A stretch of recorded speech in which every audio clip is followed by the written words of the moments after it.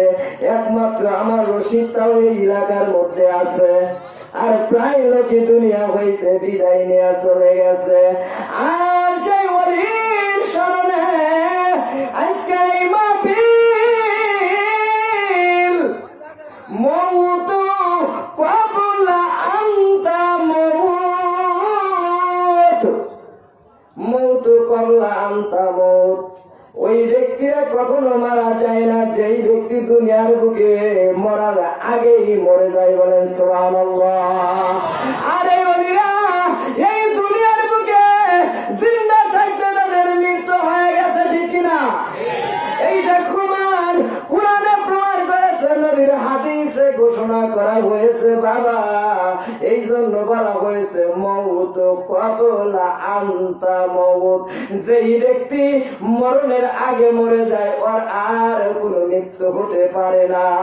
আর আমার যিনি বন্ধু, যিনি আমার ওলি, ওই ওলি দুনিয়া হইতে জিন্দা থাকতে মারা গেছে। বলেন সুবহানাল্লাহ। এই জন্য তাদের আর মৃত্যু হয় না, ওনার শুধু এই দুনিয়া হইতে একটু পর্দার অন্তরাল হয়, ঠিক কিনা? আল্লাহর ওলিরা হাদিস কোরআনে দলিল আছে বাবা, দলিলের ভিত্তিতে কথা বলতে হবে। ওনাদের মৃত্যু হয় না, ওনারা মৃত্যুবরণ করে না, এটা আল্লাহ পাক ঘোষণা করেছে, আমার নবীর হাদিসেও তাই ঘোষণা করেছে। তাইলে আমরা তাদের মৃত্যুবরণ করবো কেমনে? বলি এই কথা, আমাদের ঘোড়াটাও অপরাধ হয়ে যাবে।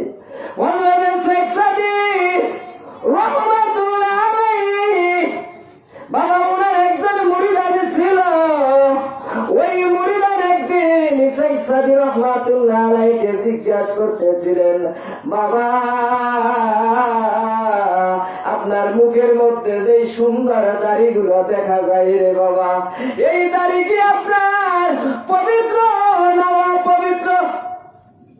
শেখ সাদী একজন মুরিদান হযরতে শেখ সাদী রহমাতুল্লাহ আলাইহিকে জিজ্ঞাসা, হুজুর আপনার মুখের মধ্যে যে দাড়িগুলো দেখা যায়, এই দাড়িগুলো পবিত্র না অপবিত্র, পাক না নাপাক? হযরতে শেখ সাদী রহমাতুল্লাহ আলাইহি ওই মুরিদানকে বললেন, ও আমার মুরিদান, তুমি যে শুনিয়া রাখো, আমার দাড়ি পাক কিনা পাক, আমার দাড়ি পবিত্র কি অপবিত্র, এইটা আমি বলতে পারবো না, কিন্তু একজন ব্যক্তি বলতে পারে। আমার দাড়ি পাক কিনা পাক, পবিত্র কি অপবিত্র, এটা আমি বলতে পারবো না, তবে একজন ব্যক্তি বলে দিতে পারবে। তখন ওই মুরিদান ওই শেখ সাদী রহমাতুল্লাহ আলাইহিকে জিজ্ঞাসা করলেন, ইয়া হুজুর কোন ব্যক্তি বলে দিতে পারবে? তখন শেখ সাদী রহমাতুল্লাহ আলাইহি ওই মুরিদানকে বললেন, আমি যখন মারা যাইব,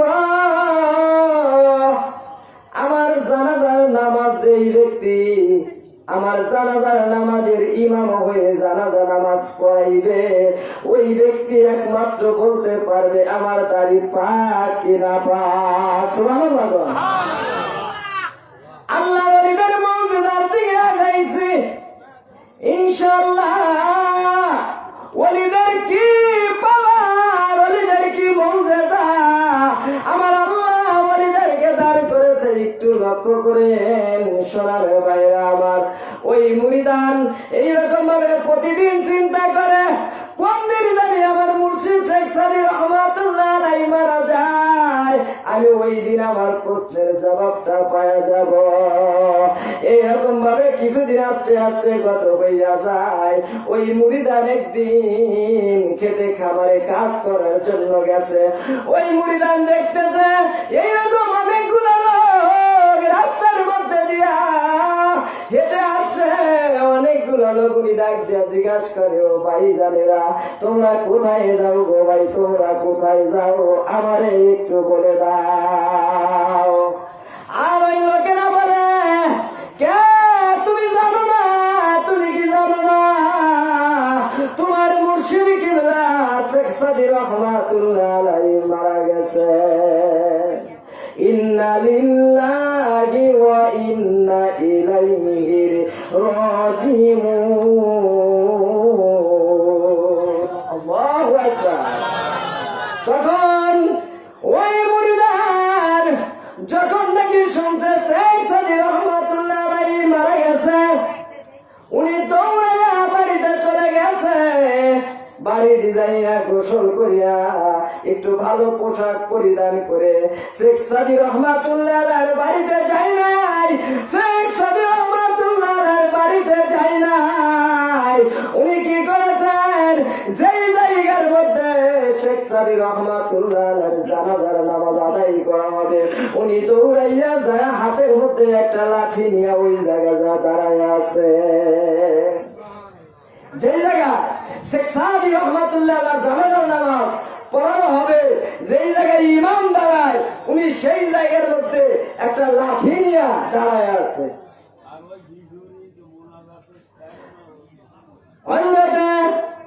শেখ সাদি রহমাতুল্লাহ ওনার ওই মুরিদান ওই কবরস্থানে ওইখানে গিয়ে দাঁড়ায় আছে।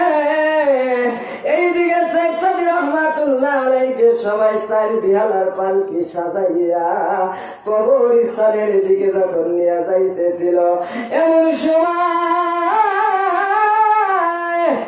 ওই মুরিদান অনেক লাগে শেখ সাদির জানাজার ইমাম হওয়ার জন্য প্রস্তুত।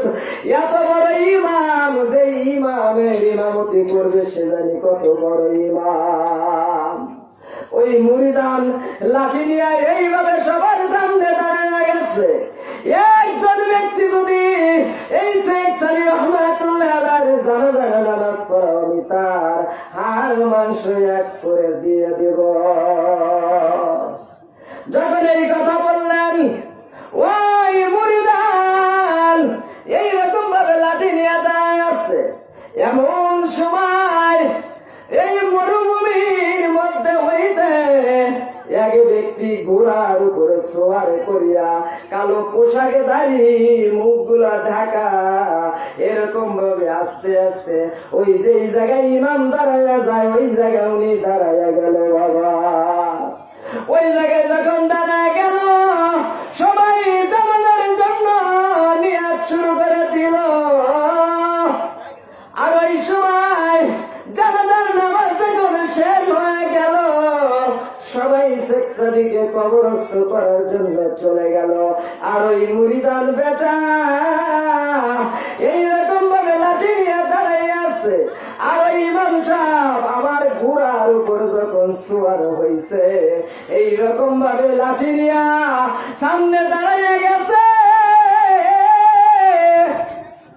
ওই শেখ সাদি রহমাতুল্লাহ আলাইহি ওই ইমামের ঘোড়ার সামনে দাঁড়ায় গেছে। বলে যান, এই শেখ সাদি রহমাতুল্লাহ আলাইহির দাড়িগুলো পাক ছিল কি না পাক ছিল? ওই সময় উনি ঘোড়ার পৃষ্ঠের দিকে যখন এইরকম ভাবে মুখের পর্দাগুলা সরাই আছে, তখন তাকাইয়া দেখে শেখ সাদি রহমাতুল্লাহ আলাইহি উনি নিজের জানাজা নিজে পড়াইছে এবং ওনার মুখের দাড়িগুলা সৌন্দর্যভাবে আছে। তখন শেখ সাদি রহমাতুল্লাহ আলাইহি বললেন, আমি এখন বলতে পারি আমার দাড়িগুলো পবিত্র এবং পাক আছে। সুবহানাল্লাহ। আর যখন এই কথা বললেন, ওই মুরিদান বললেন, হুজুর এই কথা যদি আপনার জিন্দা থাকলেই বলতে পারতেন।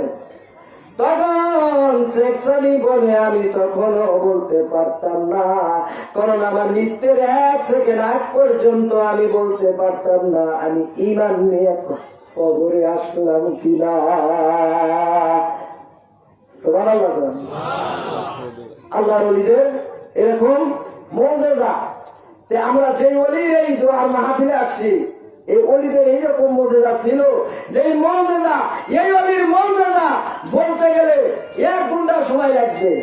এজন্য সময় শেষ হয়ে গেছে আমার। ও আখির দাওয়ানা আলহামদুলিল্লাহি রব্বুল আলামিন। আসসালাতু ওয়াসসালামু আলা সাইয়্যিদিল আমবিয়াই ওয়াল মুরসালিন। আসসালামু আলাইকুম ওয়া রাহমাতুল্লাহি ওয়া বারাকাতুহু। বাদ দিছিলেন তা হুজুর কাছে নাই।